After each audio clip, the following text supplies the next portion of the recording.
तदहं करुणाकरलिङ्गम् रावणदर्पविनाशनलिङ्गं तत्प्रणमामि सदा शिवलिङ्गम् सर्वसुगन्धसुलेपितलिङ्गं बुद्धिविवर्धनकारणलिङ्गम् सिद्धसुरासुरवन्दितलिङ्गं तत्प्रणमामि सदा शिवलिङ्गम् कनकमहामणिभूषितलिङ्गं फणिपतिवेष्टितशोभितलिङ्गम् दक्षसुयज्ञविनाशनलिङ्गं तत्प्रणमामि सदा शिवलिङ्गम् कुङ्कुमचन्दनलेपितलिङ्गं पङ्कजहारसुशोभितलिङ्गम् सञ्चितपापविनाशनलिङ्गं तत्प्रणमामि सदा शिवलिङ्गम् देवगणार्चितसेवितलिङ्गं भावैर्भक्तिभिरेव च लिङ्गम्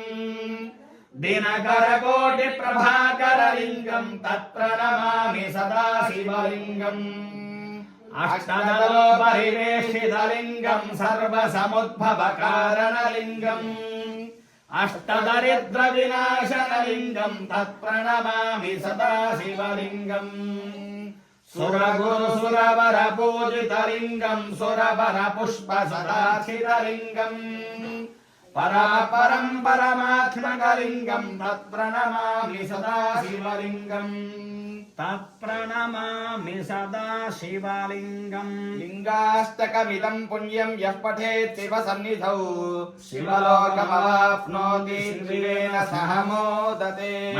सर्वाभ्यो देवी देवताभ्यो नमो नमः।